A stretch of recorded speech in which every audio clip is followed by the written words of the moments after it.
this Saturday. She was supposed to fight on the July 20th card at the Apex. And then we find out that Macy Barber is out of this weekend's main eventer against Rose Namajunas, big fight in Denver at the Ball Arena. And they call upon Tracy Cortez. So in her first UFC main event, she is going up against the former strawweight champion, of course, in a flyweight fight, a massive, massive moment for her. That is this Saturday, July 13th, and she is kind enough to join us right now on the program. There she is. Hello, Tracy. How are you? Hi, how are you guys? I'm good. Doing very, very well. Congratulations on this opportunity. This is massive. Like I said, you were scheduled to compete in a week from Saturday, July 20th. Where were you when you got the call about filling in for Macy Barber and taking on this fight? And what was your initial reaction? I was parked outside of the gym, about to go just get a morning cardio in, a run. And I was sitting outside the car, and my manager calls me and he said, "Hey, so Barber's out. You ready to fight Rose?" And I was like, I kind of just sat back. I was in disbelief. Like, what? And at first I thought he was pranking me. I was like, "Are you serious right now?" He was like, "No, seriously." I said, so I was so thrown off. I said, "So July 13th and not 20th?" He goes, "Yes." I was like, "All right, well, let's talk to the team, but I'm in. No hesitation." No hesitation. Didn't think twice. Mm-mm. Mm-mm. How come? I was sitting outside of my car,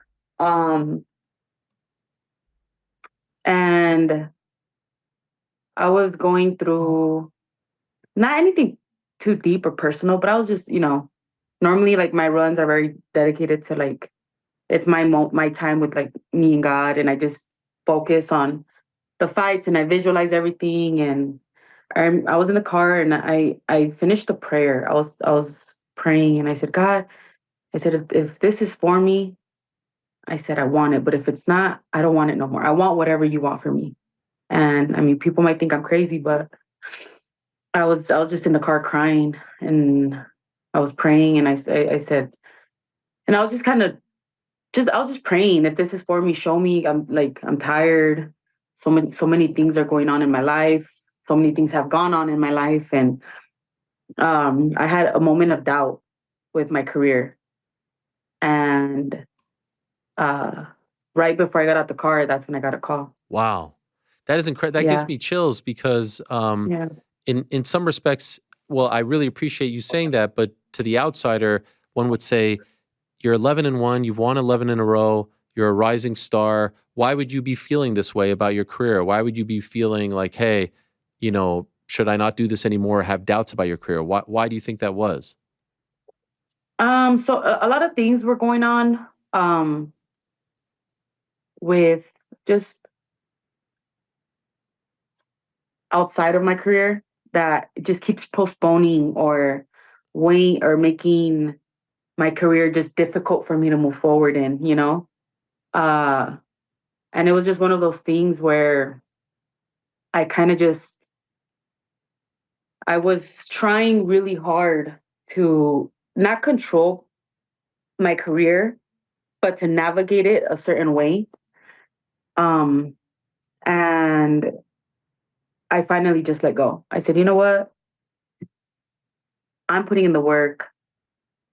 I'm training to as if I'm fighting for the belt. I'm not training as if I'm just fighting early prelims. Or, every camp is mentally, my mind, my heart, my body is preparing for a main event, for a title, for a title fight. And um, that's just me as a person. Like everything around me was kind of chaotic, and it was just one of those things where it's like, you know what? I let it go. I let it go to the man above, and I know I put in the work. And if this is for me, um, I'll end up on top. And if it's not, then at least I could say I gave it my all. Do you think if you would And it have, was just one of those. sorry, go ahead, go And it ahead. was just one of those. You're fine. And it was just one of those things where I believe in my heart. After I gave it up and I just let go, it was just it was a relief within me. And I was ever since that call, everything has just gone so smooth. Do you think if you would have gotten a sign that, I don't know, something that kind of threw you off, that you would have just stopped? Um, I mean, I would never pull out of a fight. Just to get that straight. I would never, but it was definitely one of those things where I would start considering it. Yeah. Really? Yeah. Is this part? Last time we saw you, you got that great win in September, Noche Yeah. UFC. Is this part of the reason Yeah. why we haven't seen you since then? It will be, like 10 months since your last fight. No, no, I actually, I was dealing with some injuries again. Okay. And shortly after my last fight, I'm an adrenaline junkie. So I like to go off-roading and just cliff jumping. I'm an outdoors kind of person, right? And after the fight, my friends were like, "Hey, we're gonna go to Glamis, off-roading, Can-Ams, Razors, da da da." And we went and we got into a really bad accident. Oh no. Yeah, we got into a really bad accident. And I, for whatever reason, was the one that came out the worst. Oh. The worst. Everybody was just shooken up. And I was just bruised, chipped tooth, black eyes. I had a big old, almost like a hematoma, bumps in it was bad. And it took me some time to recover from that. Did you crash into something or did someone hit you? We were in the dunes and it was just a bunch of dust. And when we ended up crashing inside like a ditch. Oh. So our car went doof. And I didn't have my belt on, my seatbelt. And when we hit the ditch, we ended up rolling. So the only one that I did have on, there's two seat, but there's the waist one and then the chest one. And I so happened to have the chest one, and I was it's like a dog collar. It's nothing big. Yeah. And I didn't click my helmet, so I'm holding on to the chest one for dear life, and we're rolling. And and it's like never ending. And I see my helmet come off, and I look up. I'm like, "Oh shit!" And I just blacked out. Oh man. Yeah, it was really bad. How Really long? bad. How long were you sidelined for? Like, how long did it take for you to feel like 100% again?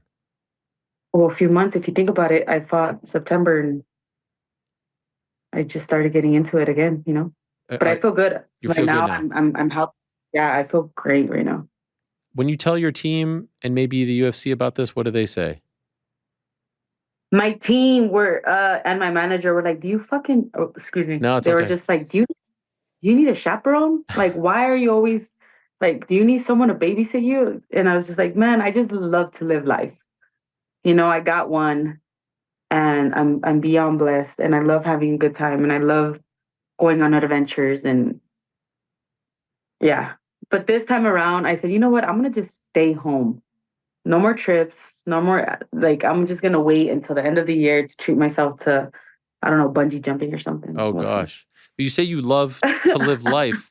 You are affecting your life by doing crazy things like this. I know that there are great perks to being an adrenaline junkie, but if you are an now I'm sounding like a dad here, but like if you're an adrenaline junkie who doesn't wear a helmet or wears fasten their seatbelt, Yeah. that's a problem, especially when you're a high level 100%. athlete. You know this, obviously. 100%. And I think it was after that accident. I think that was probably the most severe injury that I've ever gotten in my life prior to like surgery or a muscle tear or whatever it is that I was going through. That accident kind of made me realize, like, and also talking to my mentor and my coaches, they're like, "Hey, your body is your job. You're putting yourself at risk by not fighting because you're getting these injuries and that." And they kind of really lectured me. And I said, "All right, well, let me give my respect to my coaches that spent so much time in me and just compose myself as a professional athlete." The scene that you were talking about in the car right before your run where you were emotional, does that happen to you often or is this a rare thing? No, I I use my runs to just get away from the world for a moment. I go for on like 45, 35-minute runs, somewhere anywhere between that time. And I just kind of just put my headphones on, put worship music, and I just go. And I almost like black out. I zone in, and so many feelings, so many emotions start coming up. I start visualizing my brother, my mom, I start praying, I start getting very in tune within myself. And then I start visualizing the fight. And as I'm visualizing the fight, I see myself victorious and winning, and I get emotional and I feel just grateful. And um, I could almost envision how things play out. You wrote a very nice tribute to your brother recently on Instagram after this fight came out, the main event fight, about how you kind of got into this because of him and how you're honoring him, and this is your first main event and how big of a deal it is. Um, and I'm just wondering because when I read that, it reminded me. I don't know if you're familiar with this story. There's a very famous pro wrestler named Charlotte Flair. Are you familiar with her? She's in WWE. Um, She's the daughter of Ric Flair, who's a legend, and oh, yes. she never wanted to be a pro wrestler, but unfortunately, Mm, her brother passed away, and his dream was to be a pro wrestler. And so, to honor mm, him, she said, "Okay, I'm going to do this and try to be successful in his, in his honor." And she became arguably the yeah. greatest of all time. And so, your story reminded me a lot of hers. I was wondering if you had heard about it, but now that you have this, well, like when you got the main event, at what point did you kind of connect it to your brother's dreams and think about him? Yeah, it was kind of a surreal moment. It took me a while to process it, and I think even then I've yet to process that I'm main eventing, right? Because this, as UFC, as a professional athlete, UFC fighter, that's our goal, that's our dream, that's things that we worked so hard for years upon years. And being here, it's almost like it happened so fast. It happened so fast, overnight. And I I was running, and I just looked up, and I said, "This is for you." I would, for my brother. This is for Jose. This is for the path that he paved for us. Um, it's at first this career was kind of hard for me because it started off me wanting to honor him.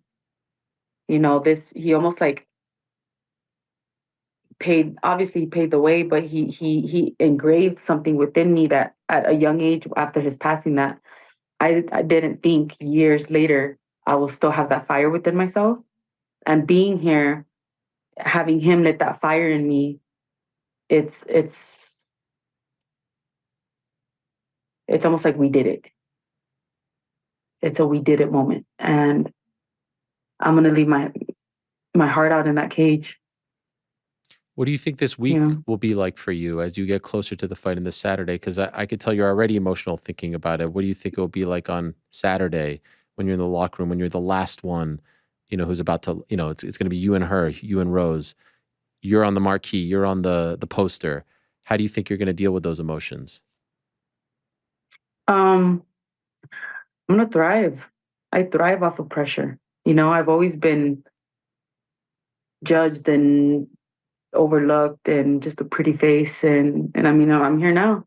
The record speaks for itself, and I thrive off of it. I love it. I genuinely love the pressure. I feel like I perform, I embrace it to the fullest. I saw the video that you posted in 2017 when you announced that you signed with Invicta, when you were Mm. graduating from amateur to pro. You were so excited to sign with Invicta. You posted it on your YouTube channel. And I'm Yeah. just wondering if that young woman would have believed that you would ever make it to a UFC main event. What did you think the ceiling was for you back then? Mm, God, I don't know. It, I would always say it. I would always say, I'm like, oh, I'm gonna be in the UFC. I'm gonna fight on the stage, and then I started fighting on the stage, and I'm like, whoa, I'm doing it. And then it wasn't until I went to Brazil and I trained with the Pitbull brothers, and I was there for quite a while. And coming, just their mindset and their mentality, and coming back was like, okay, I no longer just want to fight to fight. I want, because we enjoy fight. There's something, there has to be something wrong with us to enjoy fighting. um, but a part of me, well, within me, it was more of a, I want, I was fighting to honor my brother, his name, for his legacy, so people could remember him and his name could live still, because he was my hero.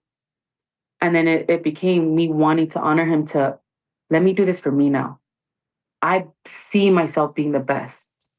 I look back at my fights against these girls that are killers. They're killers, black belts. They can't submit me. And I'm just like, oh my God. Like, I'm still in disbelief. Like, that's me? Oh my God. And it's just one of those things where I saw myself, I was watching footage on myself and I said, man, I have the ability to be the best. I have what it takes. And with the right team and my mentor, Dave, and uh, Henry and Angel and Santino and Eddie, just the way they speak this championship mindset within me, I believe it now. I believe it. So when they called me, and although I was training and I'm preparing and I'm fighting and I'm hitting mitts and I'm wrestling, and I'm verbally telling my coaches, I'm not training for whatever ex opponent I was fighting. I'm training for the champ, whether that's Valentina, whether that's Alexa, whether that's Rose. So I'm training for the champ. We're training for 5-5s. They're like, let's get it. And that's how my sessions go. So being here now is just like, I've been training for this. I've been preparing for this.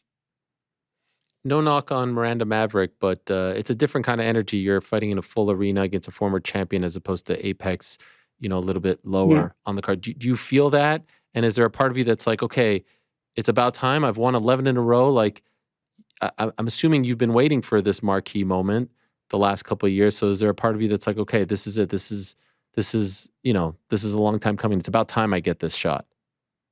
It is. I believe it's earned. I believe I've earned it very much. I believe I worked very hard. And granted, I know I've had life um, postponed long for a period of time, my career, but I've never stopped. I'm still here. And in all reality, I love performing in front of a crowd. I'm a performer. I'm an entertainer. That's why I thrive off of the energy, whether they're booing me or cheering for me. I've been blessed enough that I mostly get cheered for. But for the most part, I feed off of that energy. Speaking of that, I mentioned this a couple of weeks ago on the show, and I don't know if you noticed it, and I'm wondering why you think this is. Like, when I first reported that Rose was fighting Macy, I don't know. There's like this weird movement right now where some people are like very anti-women's MMA, which I hate. I'm a big Mm. supporter and fan of women's MMA, and I don't know where this came from because MMA was always the place where I felt like the women were treated better than in boxing, et cetera, et cetera. And so when it was reported that Rose was fighting Macy as the main event of an arena show, people are like, "Ah, man, we were expecting something better." When news came out that you were replacing Macy, it was all positive. When it was originally Rose and Macy, it was all negative. And then we were talking about the show. I'm like, what's the difference? I mean, obviously there's a new person involved here, but did you notice that? And so why do you think that is? Why do you think it's all positive as opposed to the original main event where it was all negative? Oh man, I don't. I don't know. I honestly don't know. I think the fans feel they feel me, at least me personally, right? As a fighter, as a person, the way the message I try to come across on my social media is there's purpose behind what I do. I'm not just fighting to fight. There's purpose, there's meaning, there's intention. I'm very, very intentional with the way my life is. And I don't know. I don't know. I think it's one of those things because it even caught me by surprise. And I think it's one of those things where everyone's waiting for the next Ronda, for the next Joanna, someone incredible like Wei Lee to stay on top and prove themselves, someone like Rose to ride that the way Ronda did, or even myself now that I'm here. But I did see a shift, and I don't know why. I don't know why women's MMA is getting bashed recently the way it is, but hopefully July 13th we put on a great show, an exciting show, and we give the crowd what they want. Get them excited again for women's MMA. Would you like to be the next Ronda? Like, is that something that excites you, being the face of women's MMA, being that type of trailblazer? I'm very grateful for the way Ronda paved the way for women's MMA. There's no one has done it like she has. Um, but I say this humbly. I hope to surpass that. She set a goal, and I think us as competitors, we want to keep overstepping these goals, and overdoing what our last heroes did, And I saw the way she moved and um, finessing and tweaking and making it my own, and hoping to surpass what she has done. What about Rose? There was a time 2 years ago she was in the main event. You were on the prelims of the same card, and I know she was strawweight for a while, and now it's flyweight. But Yeah, like, is this a name? Is this a person that you've dreamed of fighting? this is this is definitely a mark off of my list. My dream list. This is something that I'm telling you, this is so surreal for me. This is something that these are moments that us as up and comers, from prelims to main event, that we dream of, that we work so hard for. And being here now, I respect Rose because she's done incredible things in the division, and it's unfortunate, but it is what it is, and it's my time now. It's my time, and I believe it down to my core. And this will be 5 rounds, right? Yeah. 5 rounds in high altitude. Hmm. How do we feel about that? Girl's in shape. uh, A girl is in shape. how long ago? I know you're in Denver now, right? How long ago did you arrive to acclimate to the high altitude? A little over a week ago. Okay. Took me about 2 days, to be honest. I felt it the first day a little bit, but I think I was just running on. When I landed here, I was running on 4 hours of sleep. Oh, And the second I got here, I went straight to the mountains and just started. I did the stairs. I started running. I blew my lungs out. you I felt did it. a lot. I felt it the first day. Second day, my coach Angel Cejudo came here, and he was like, "Let's go. Let's get after it." And we started training. And he saw me, and he saw how how good of in shape I was. And I wear a Polar heart monitor, Mm. so he saw how my heart rate stayed at a certain level, and we were pushing, we were resting, we were striking, and how quick my heart rate dropped. And he was just very impressed. And then he even said, he goes, "Give it a few days, you'll feel the altitude." And I feel great. I came here in shape. And where do you think a win over her puts you? Like, how far away do you think you will be from the title picture? Um, I would say I would be next. If not, no, I would be next. I would say.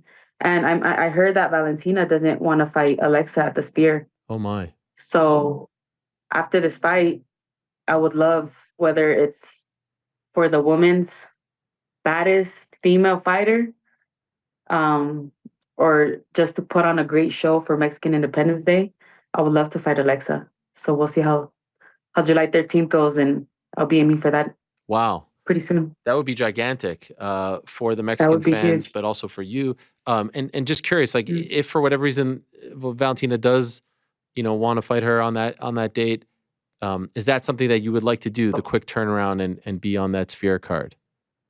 Absolutely. Absolutely. There's nothing more honorable for me to want to fight and put on a show for my gente. Yeah. Yeah. But how do we keep you healthy between, like, you're not going to go, that's in 2 months. So can you chill out for No, I 2 months? know. Trust me. After this fight, I kind of told everybody. I said, "Hey, I'm not. Normally, I tend to disappear for months at a time. Like, I just go off the rails by traveling. I travel a lot. I'll go somewhere out of the country, and I'll stay there for 3 months, and I come back, and they're like, "Where the hell have you been?" But this time around, I told my team. I said, "Hey, you guys, like, it's time. I've been training since year round, since January, and I told them the only trip I'll be making is to Mexico, to Irapuato, Guanajuato, to go visit my mother and my brother's tombstone, show my respects, spend time with family a little bit, maybe a week or so, and then come right back, get straight into training again, become a homebody." Is that your brother on your arm here? Yeah, I just got home from a run, so I'm a little burnt right now. No But that's problem. my brother. What is I it? actually get I get a lot of shit for this. Why? I got this tattoo when I was 17, Okay. and he still has his cancer bracelet. He was wearing his hat because he was going through chemo and he was bald. And this was his favorite shirt. Wow. And he was in vacation. He was at his last vacation here. He was at the beach, and this was like the last one of the last times we saw him. I don't want to say healthy, but chemo not affecting him. You know, and if anyone has family going through cancer, chemo, radiation, whatever it is, they see that what those chemicals do to someone. So this was the first time we saw him just happy and living and energetic and full of life. And we snapped it. And I told my parents, I was 17, I said, hey, I would really love to get this photo. And they let me. Wow. And I've had it ever since. And it just so happens that I still have that shirt, but now I'm in the UFC. Wow. Yeah, that was because he was older than you, right? Yeah. Yeah. He would have been 38 right now. Okay. Mm. What is the writing And then there? I got my mom. This is just what was on the shirt, the Ultimate Fighter shirt. Oh, is there? I thought there was like a message right under the UFC. Is that writing or are those words? Yeah, it was what it says the Ultimate Fighting Oh, like on Championship the shirt. Okay, as low got as it. it gets. Got it. Like Got it. it's legit the shirt. Okay, okay. I thought Yeah. it was a message or something crazy. Yeah. Mm. And then you have your mom on your forearm. Yeah, and then I got my mom right here. This one, this photo specifically, she never really like buys herself.